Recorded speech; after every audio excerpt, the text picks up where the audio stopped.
के लोग उनको बाहर बुला लेंगे, जब काम खत्म हो अंदर बुला लेंगे। ये फिर ये फ्री होटल बन के क्या रह गया बिग बॉस, नॉट नाइस। वो बाहर से आए हैं, उनको इंग्लिश में ही बात करनी है और फिर उनको आप कभी भी नॉमिनेट ना करो, ये तो गलत लग रहा है। फिर कंटेस्टेंट कहाँ के हैं वो?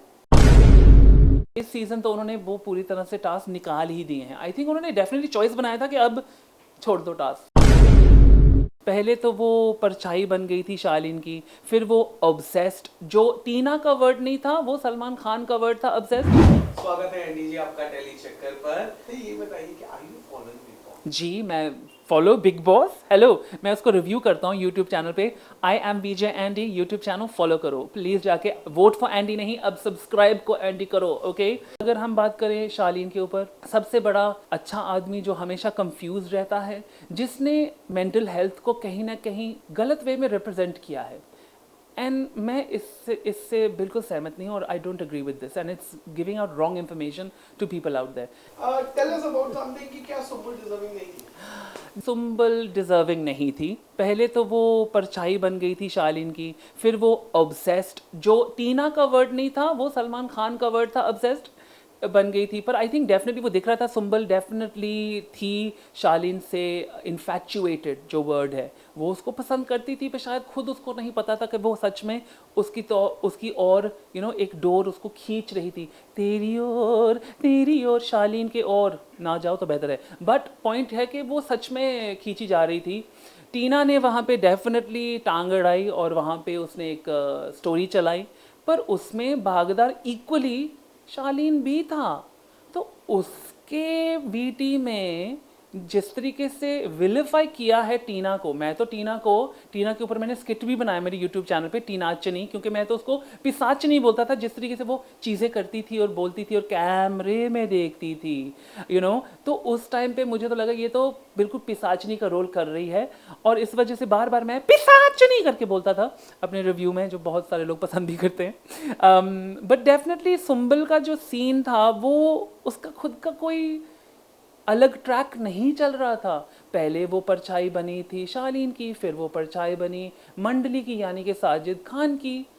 वो कभी भी जब लड़ भी रही थी वो लग रहा था कोई सीन कर रही है इमली सीरियल का, वो खुद से वो उसकी कोई पर्सनालिटी नजर नहीं आ रही थी। एंड आई डोंट थिंक ये सुम्बल की गलती है।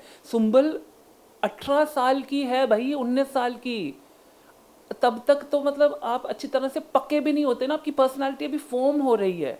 So she is not understanding कि वो खुद कौन है अभी, और उसको हम कौन होते हैं अभी उससे ये पूछने वाले कि तुम कौन हो।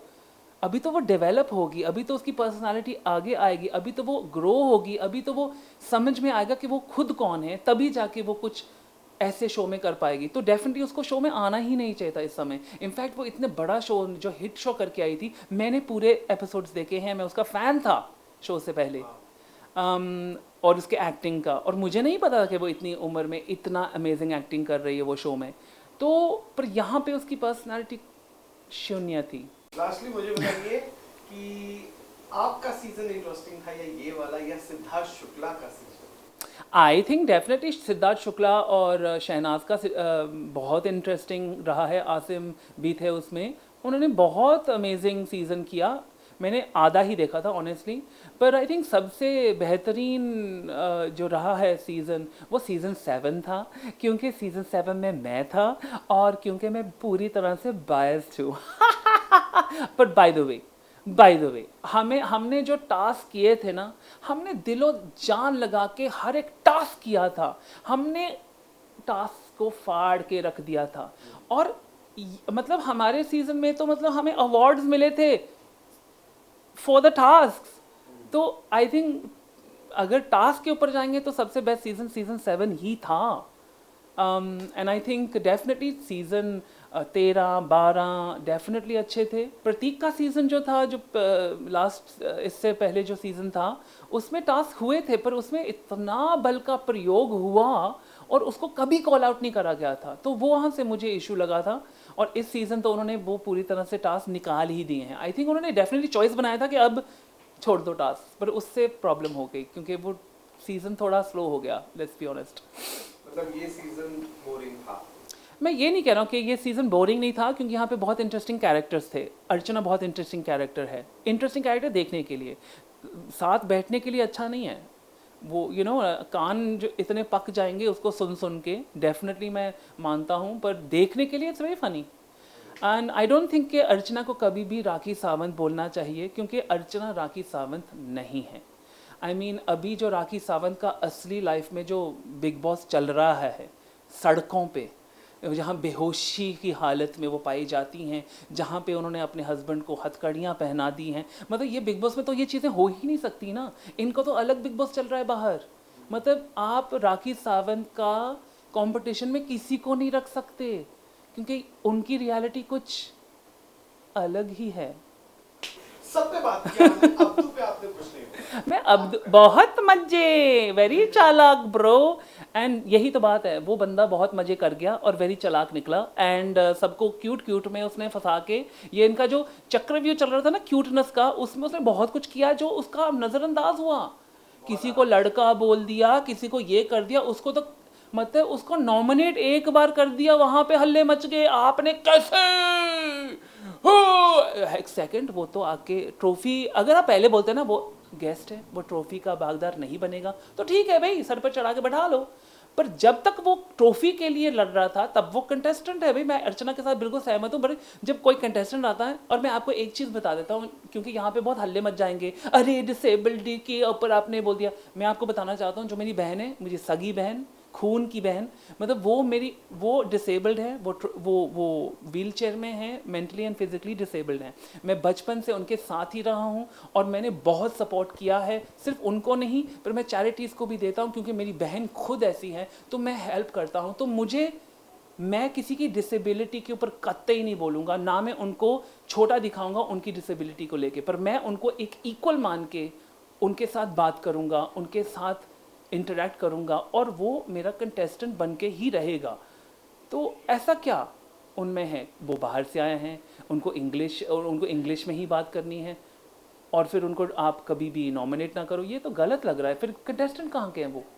उनको जब उनका काम है, उनके लोग उनको बाहर बुला लेंगे, जब काम खत्म हो अंदर बुला लेंगे। ये फ्री होटल बन के क्या रह गया बिग बॉस? Not nice. तो मुझे भी ऐसे बुला लो भाई, फिर मैं भी बाहर आके काम करके अंदर चल जाऊँगा वापस, अंदर बाहर। एनीवे, चलो देखते हैं क्या होता है। टॉप 2 आपके हिसाब से कौन होने चाहिए? टॉप 2 अभी फिलहाल मेरे हिसाब से जो होने चाहिए, जो एब्सोल्युटली डिजर्विंग है टॉप 2 के, वो है प्रियंका और अर्चना, क्योंकि दोनों ने बहुत ज़्यादा योगदान दिया है शो को, बहुत ज़्यादा उन्होंने किया है शो में, एंड उनको ही सबसे ज़्यादा टेस्ट करा गया है। आई थिंक जो हो सकता है, जहाँ पे जिस तरीके से हम देख रहे हैं, हर एक जो सेलिब्रिटी आता है जिनको देसी हिप हॉप का DH भी नहीं आता, वो आके कहते हैं MC स्टैन वाह वाह वाह कर रहे हो। उनको तो ये भी नहीं पता है कि MC स्टैन है कौन, जाके अंदर आके कहते हैं MC स्टैन, वो हाथ करता है तब जाके हाँ तुम बड़े अच्छे हो। ऐसा सब ऑब्वियस नो। तो लग रहा है कि जिस तरीके से हीरो बनाया जा रहा है MC स्टैन को, जो इतनी मिसोजिनिस्टिक कमेंट्स कर चुका है, कल ही शिव और वो बैठ के प्रियंका के बारे में क्या बोल रहे थे, तेरा बटन टूट गया है, तेरी बॉडी कड़क हो रही है उसको देख के, ये क्या, व्हाट? इसको कॉल आउट भी नहीं करा जा रहा, इट इज रॉन्ग। और वो उसने कुत्ते के घर में बैठ के इतनी कुत्ती बातें की हैं एक्चुअली, तो परफेक्ट है, कुत्ते के घर में बिठाओ इनको, वो खुद ही जाके बैठ जाते हैं। बट आई हैव टू से कि अगर ऐसे हो जाता है कि शिव और MC स्टैन टॉप 2 पहुंच जाते हैं, तो फिर मैं फिनाली को ना वहीं पे बंद कर दूंगा और बोलूँगा नमस्ते, आप जा सकते हैं। ऐसा लगा टेली चक्कर के साथ? बहुत अच्छा लगा टेली चक्कर के साथ इंटरेक्ट करके। आई होप कि आप सारे उनके वीडियो देखें, सब जाके वीडियो डाल के जो भी देख रहे हैं। Thank you for watching, we love you all, keep watching Telly चक्कर।